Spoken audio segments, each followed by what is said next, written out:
C'est sûr, vous êtes des milliers à regarder Nyota Télévision. Mesdames, Messieurs, c'est une nouvelle session d'information dont voici le titre phare. C'est un autre vent qui a soufflé sur l'ensemble de la ville de Lubumbashi. Les jeunes du mouvement citoyen Bakolo Congo ont manifesté ce mercredi 24 juin 2020. Pancarte à main, ces militants s'insurgent contre les projets de loi Sakata et Minaku. Pneus brûlés par ici, passage bloqué par là. Pascal Mwangala et Diane Kassongo nous feront le point dans cette édition du journal. Dans l'actualité également, ça pourrait être une mauvaise nouvelle pour certains abonnés de deux entreprises, notamment la SNEL et la Régie des eaux. Les factures sont de nouveau distribuées. Déjà, une incompréhension s'observe entre clients et ces entreprises. La province du Lualaba vient d'enregistrer ses deux premiers cas de Covid-19. La nouvelle a été portée ce mercredi 24 juin l'après-midi par le chef de l'exécutif provincial, Richard Mouyej Manguez-Mans. Cette édition s'ouvre directement. Le projet de loi des honorables Gary Sakata et Aubin Minaku divise en tout cas l'opinion. Ces projets essentiellement basés sur la révision de la loi et la justice est mal, en tout cas très mal perçue par d'autres acteurs politiques et les réactions en tout cas sont si multiples. Pascal Mwangala pour plus de détails. Regardez. La première réaction est celle du bureau de la Chambre basse du Parlement qui a vu plusieurs de ces réunions des commissions et conférences des présidents avorter la journée du mardi 23 juin 2020. L'honorable Célestin Bouyou est rapporteur de l'Assemblée nationale. Malheureusement, un groupe de jeunes gens, les Wewa non autrement identifiés, ont érigé aussi des blocus, ont violenté les députés nationaux, ont caillassé leurs véhicules. Félix Kabange, député du Front commun pour le Congo, lui a directement indexé le parti présidentiel. L'UDPS ne pourra pas être en même temps dans les institutions et en même temps dans la rue. Ce n'est pas le fait que nous ne réagissons pas dans la rue, que nous n'avons pas des gens derrière nous. Des banderoles, pancartes avec des messages contre une révision de loi sur la justice tout autour du siège du Parlement étaient visibles.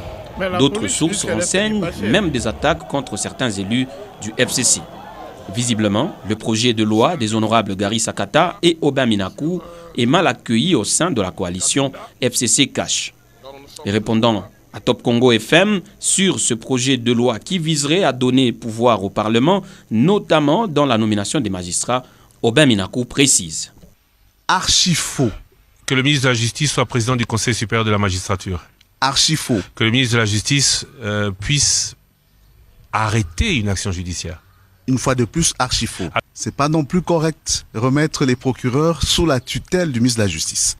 Il n'est nullement question de combattre ceux qui exercent le pouvoir judiciaire. Sur son compte Twitter, Koko Moulongo, un député de l'UDPS, dit qu'il aurait aimé voir Aubin Minaku faire la proposition au sein de la coalition avant son dépôt à l'Assemblée. D'autres acteurs politiques, dont Moïse Katumbi, président de Ensemble pour la République, qualifient ce projet de loi d'une tentative de confiscation de la justice par le FCC. Pendant ce temps, plusieurs militants ont, eux, choisi la rue pour manifester leur désaccord. Et dans la même actualité, sans effigie ni un signe d'un parti politique, plusieurs jeunes ont manifesté à Lubumbashi ce mercredi 24 juin 2020. Presque tout l'avant-midi, leur présence au centre-ville de Lubumbashi a créé une forme de psychose car les activités, notamment les magasins, le marché, ont fermé, y compris même les transports intercommunes. De leur témoignage, ces jeunes protestent contre ces projets de loi. Regardez.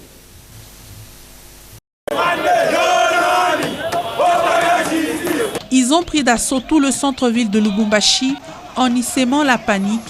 Ces manifestants, pancartes et banderoles en main, chantant à tue-tête contre ces propositions de loi sur l'organisation de la magistrature en République démocratique du Congo, une loi qu'ils jugent d'être taillée sur mesure.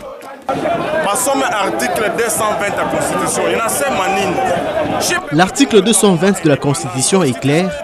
L'indépendance des trois pouvoirs reste un principe sacré de la Constitution Nous nous demandons pourquoi les députés veulent violer ce principe.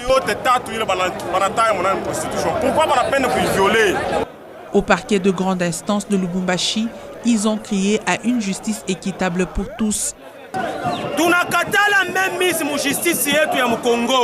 C'est pourquoi magistrat. Nous refusons qu'il y ait une même mise sur notre justice. Nous demandons aux magistrats de tenir bon et de ne pas baisser les bras. Les députés doivent privilégier l'intérêt du peuple. Il est assailli à peuple congolais. Mais tout on a député, on a voté par ma loi, il est qu'on a assailli à Pakabo. De là, ils ont parcouru différentes artères de la capitale cuprifère. Plus ils allaient d'une avenue à une autre, plus leur nombre croissait. À la grande place de la Poste, au niveau de la gare et sur différents arrêts de taxis et taxibus, ces manifestants brûlaient des pneus et chantaient des chants hostiles à celles qu'ils jugent de manœuvres du Front commun pour le Congo FCC.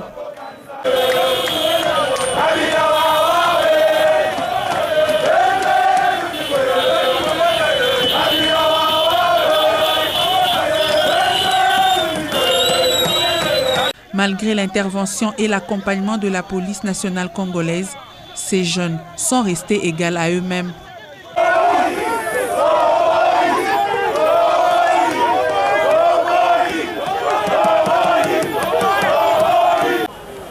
Toutes les activités se sont arrêtées à leur passage.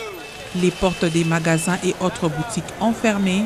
Même le transport en commun a été paralysé.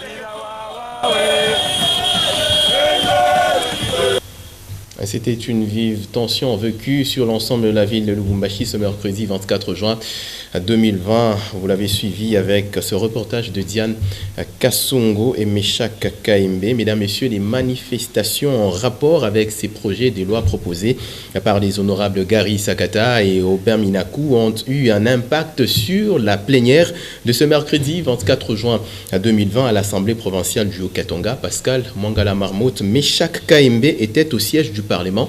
Voici ce reportage. La plénière de ce mercredi 24 juin 2020 n'aura duré à peine que 40 minutes à l'Assemblée provinciale du Haut-Katanga, alors que les élus du peuple étaient sur le point d'aborder le premier point à l'ordre du jour. Des échos, des éventuels visiteurs, un nombre important, parviennent au bureau. Le président Kashoba se voit obligé de suspendre la séance. La séance est suspendue.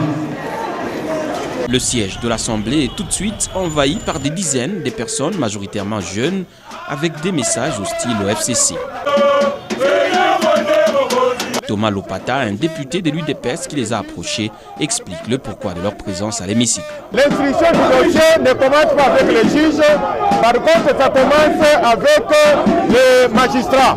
Alors il faut vraiment que cette justice puisse prendre l'élan, continuer avec cet élan-là.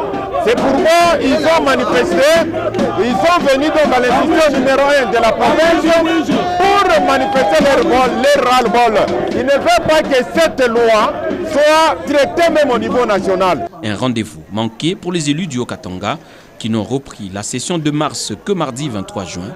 Dans un état de santé précaire dû à la pandémie de Covid-19, certainement que ce temps sera difficile à récupérer. L'actualité en bref et en image au Kasaï central, Martin Kabouya et son gouvernement viennent d'être déchus à l'Assemblée provinciale. La motion de censure contre ces gouverneurs initiée par un groupe de députés a été votée par 18 députés sur les 30 présents des 33 députés que compte l'Assemblée du Kasaï central. Martin Kabouya était accusé de n'avoir réalisé aucune action de son programme présenté et même adopté à l'Assemblée provinciale. Cependant, il n'a pas été présent à la plénière de ce 24 juin pour présenter ses moyens de défense. On va rapidement passer en revue la situation épidémiologique de la République démocratique du Congo. 186 nouveaux cas ont été confirmés la journée du mardi 23 juin, dont 162 à Kinshasa, 8 au Congo central, 8 encore au nord Kivu et 7 au sud Kivu et à l'Équateur, rapportent les bulletins quotidiens du comité multisectoriel de lutte contre la pandémie à coronavirus en R de Congo. Les documents annoncent 7 nouveaux décès parmi le cas confirmé et 9 personnes guéries. Le cumul de cas depuis les débuts de la pandémie en République démocratique du Congo fait état de 6213 cas confirmés, 142 décès, dont improbables, 870 personnes guéries, 12 provinces touchées sur les 26, dont le Haut-Katanga est 3e avec 183 cas confirmés. Toujours en bref et en image, cette fois-ci dans la province du Lualaba, c'est fini, c'est une triste nouvelle. La province vient d'être finalement touchée, elle vient d'enregistrer ses 2 premiers cas de Covid-19 ce mercredi 24 juin 2020 et c'est le chef de l'exécutif provincial, Richard Mouyej Manguez-Mans, qui l'a indiqué. Il a annoncé que les 2 cas confirmés positifs viennent de la zone de santé des Fungurume, située à 120 km du chef-lieu du Lualaba. Dans la même actualité, la culture africaine serait un véritable vecteur de transmission de la pandémie à coronavirus. Aux funérailles, par exemple, il est en tout cas difficile de voir les gens respecter scrupuleusement la distanciation ou même le nombre de 20 personnes exigées pour l'enterrement d'un corps. À cela s'ajoute cette nouvelle marque de salutation. Vous l'avez sans doute remarqué, les gens ne se donnent plus la main comme auparavant. Ils se touchent seulement les coudes ou encore le poing. Explication avec Pascal Mwangala Marmotte. Des coups de coude ou encore des coups de poing, c'est désormais ça qui symbolise la salutation des Congolais. Une manière pour eux de s'exprimer sympathie et attachement malgré la distanciation due à la pandémie de Covid-19. Ce qui demeure un danger non seulement parce que les mains sont souvent en contact avec plusieurs objets et aussi le creux du coude sert depuis un temps à y tousser. Ce n'est pas tout. Et pour le prof Emmanuel Bagnoy-Cizé, un philosophe sociologue, la culture africaine demeure l'un des vecteurs. Nous sommes dans une société structurée, c'est vrai, mais il y a une circulation, il y a des contacts, il y a des interactions sociales et cela fait que finalement les gens se rencontrent et en se rencontrant, les gens peuvent se contaminer et la maladie peut se transmettre d'une catégorie sociale à une autre. Et à lui d'alerter sur ce qu'il qualifie d'un déficit communicationnel de tous les effets du coronavirus. Ce sont les personnes vulnérables, les plus âgées, et les pauvres qui meurent davantage. Des gens qui ne peuvent pas accéder facilement aux soins de qualité. Surtout lorsqu'on est dans des sociétés inégalitaires comme les nôtres et où il y a manque de respirateurs. Toujours pour le philosophe sociologue Bagnoy-Cizé, fermer les écoles et les églises par exemple, alors que les marchés et supermarchés sont restés opérationnels, n'a pas beaucoup aidé à stopper les contaminations. On a privilégié une approche économique, en réalité, et pas une approche sociale. Sauf qu'on oublie qu'il y a plus de promiscuité dans le marché que dans d'autres endroits. Par exemple, quand vous arrivez au marché, vous avez parfois du mal à vous frayer un passage là-bas. Et en marchandant, parfois il crie. Non seulement qu'il crie, mais aussi il touche des articles, puis il les dépose, et puis quelqu'un d'autre vient les toucher, il les dépose. Ça passe d'une main à plusieurs autres mains. Et on peut donc se contaminer comme cela. Respecter les mesures barrières reste l'arme la plus efficace pour lutter contre la Covid-19, conseillent plusieurs autorités sanitaires, et apprendre à vivre désormais avec ce virus devrait être l'actuelle approche de tous les citoyens. Le port du cache-nez est constaté sur bon nombre, en tout cas ce respect il est vraiment constaté sur bon nombre de la population de la ville de Lubumbashi pour lutter éventuellement contre la pandémie à coronavirus. Cependant, dans certains coins de la ville de Lubumbashi, les masques sont vendus à même les sols et à la merci de la poussière. Les conditions des confections aussi précaires, ce qui pourrait exposer les utilisateurs à d'autres infections comme l'atout ou encore le rhume. Shadrach Kaila pour plus de détails. Sur les avenues Kassavubu, Likasi et Sendoué, des cache-nez sont étalés à même les sols. Ce masque en polyester, satin, coton ou encore en tissu d'épagne sont exposés à toutes sortes de poussières. Les essais de masques par les clients, les gouttelettes des salives que peuvent lancer les vendeurs sur ces masques en approchant les clients peuvent aussi favoriser une contamination à grande échelle. Une pratique condamnée par Dr Yves Kilumba, médecin généraliste. Vous voyez les cache-nez par exemple exposés à même le sol, bon, et puis mal protégés. Selon ces professionnels de santé, le masque artisanaux serait efficace. Le but du cache-nez, c'est d'éviter les pluges, d'éviter que les gouttelettes puissent sortir. Alors les cache-nez artisanaux sont vraiment efficaces aussi parce que ça évite aussi que les gouttelettes puissent sortir de la bouche. Bidoya Dibelier, habitant de Lubumbashi, déplore les conditions de vente de ce masque. Ils ne tiennent pas compte des mesures, donc des règles d'hygiène. Suzanne, une couturière, elle plaide pour une bonne qualité de masque. Selon elle, un bon masque est celui qui favorise une bonne respiration. C'est très bien que vous voyez comme on cache-nez comme ça est. C'est très bien que ce soit de cette forme. Ça permettra aussi de bien respirer. Le port des cache-nez est l'une des mesures barrières recommandées par le personnel de santé. Selon une certaine opinion, les conditions des ventes et des confections devraient répondre aux normes hygiéniques pour éviter d'autres infections, autres que la Covid-19. Vous l'avez suivi au sommaire de cette édition. Après 2 mois de non-paiement des factures de la SNEL et même de la Régie des eaux sur instruction du président de la République Félix Antoine Tshisekedi Tshilombo, les factures sont de nouveau distribuées chez les abonnés de 2 entreprises sur terrain. Il s'observe déjà une incompréhension entre les agents et même les clients de la SNEL. Beaucoup d'abonnés disent ne pas être en mesure de payer les factures à cause du confinement. Ben KMB va tenter tout de suite de pouvoir éclairer un tout petit peu cette confusion. Regardez.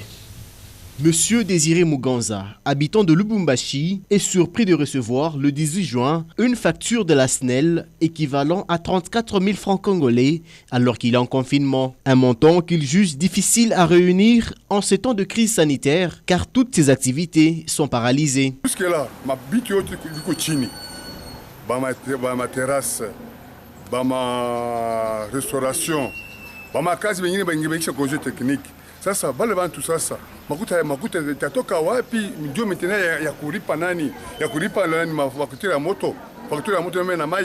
Même cas pour cet autre habitant du quartier Ewabora qui, au-delà de la facture qu'il juge exorbitante, se plaint aussi de la rareté du courant électrique en cette période.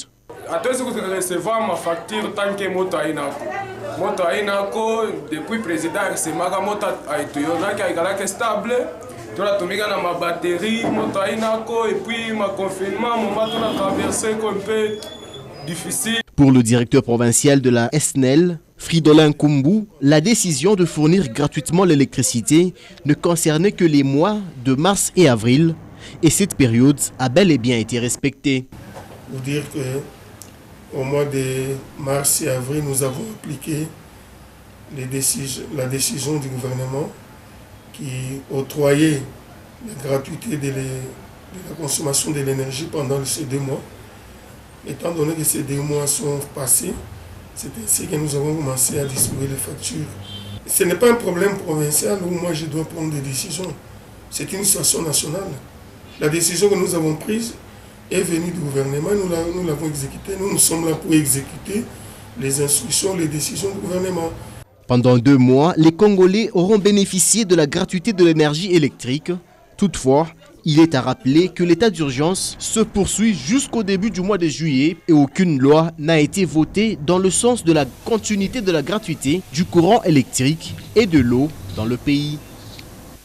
Rendons-nous à présent dans la ville-province de Kinshasa, ou plus précisément la commune de Gombe qui va dans les tout prochains jours vivre les déconfinements. C'est une très bonne nouvelle pour plusieurs Kinois. Alors elle a été annoncée par le porte-parole du gouvernement. Suivez cet extrait. Mais cette réouverture sera assortie naturellement de certains engagements ou de petites contraintes. Parmi ces engagements, on doit noter qu'il faut absolument que les structures concernées puissent placer les barrières devant l'entrée, notamment de chaque magasin, doivent procéder à la désinfection des lieux avant l'ouverture, doivent procéder à la prise de température par thermoflash devant l'entrée, doivent placer le dispositif de lavage de mains et d'application des gels hydroalcooliques devant l'entrée, doivent faire respecter les mesures barrières pour le port obligatoire des masques et la distanciation physique, doivent réaménager les heures d'ouverture et de clôture, doivent organiser le dispositif de nettoyage du magasin après 17 heures, doivent organiser le suivi de l'état de santé du personnel et naturellement, toutes ces mesures et tous ces préalables ne concernent pas les secteurs qui n'ont pas été cités, à l'instar de transport en commun, dont les mesures strictes de distanciation et du port obligatoire de masques demeurent, à l'instar du marché central et des commerces avoisinants qui resteront fermés, à l'instar de la fermeture des discothèques, des bars, des terrasses. Dans le reste de l'actualité, 2 avenues se relient finalement au quartier Bongonga. Nous sommes dans la commune de Kampemba. Il s'agit des avenues Bonguevier et Maïndombe. Un pont métallique vient d'être jeté le week-end dernier à la grande satisfaction de la population de ces coins de la ville de Lubumbashi. Affirmation de Diane Kassongo dans ce reportage. Après la pose du béton et l'ajustage des planches métalliques, le pont vient d'être finalement jeté sur le canal Naviundu entre les avenues Bungevier et Maïndombe. Une bonne nouvelle pour la population de ce coin. Il y a beaucoup des années, abayawazaka kufanya ukintu kia hivi. Tunaona ko keni kintu kimwa ni innovation mu quartier. Tena mu avenue tu Maïndombe humu. Tuko na difficulté sana ilikuwa mai kama na uyala hapa na watoto masomo abakwanza kupita juu kutraverser côté ya pili. Cet endroit, qui jadis était impraticable, a revêtu une nouvelle robe, mais il faudra aussi revoir d'autres infrastructures de base. Paul, maître d'ouvrage, précise. Atuishi hapa, tuna besoin na balabala aikwe asphalté ki kabrimbo. En même temps, tuna besoin na projecteur, du mkuye ko tout vraiment bien propre vraiment. C'est quelque chose vraiment encouragé.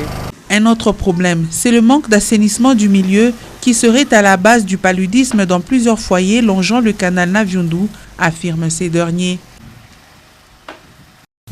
Vous l'avez sans doute compris, c'était cela au quartier Naviundu. Cette fois-ci, avant de renfermer avec cette édition sur les antennes des Nyota Télévision, une actualité des sports, mais en bref, justement, le cercle sportif Don Bosco a reporté son assemblée générale ordinaire et élective qui était prévu pour le jeudi 23 juin 2020.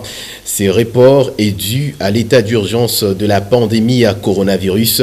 L'annonce de ces reports de l'Assemblée générale élective a été faite ce mercredi 24 juin 2020 par le vice-président du club des Salésiens de Don Bosco. Il s'agit bien de Benjamin Mouteba Lundu. Bien, salutations aux téléspectateurs qui nous regardent depuis la ville-province de Kinshasa, à ceux également qui nous suivent dans la grande partie est de la République démocratique du Congo, à Lubumbashi, dans le Haut-Katanga, un peu partout dans le monde. C'est la fin de cette édition du journal. L'ensemble de la rédaction, l'équipe technique vous remercie sincèrement de l'avoir suivi. Mon plaisir sera celui de vous retrouver à très bientôt.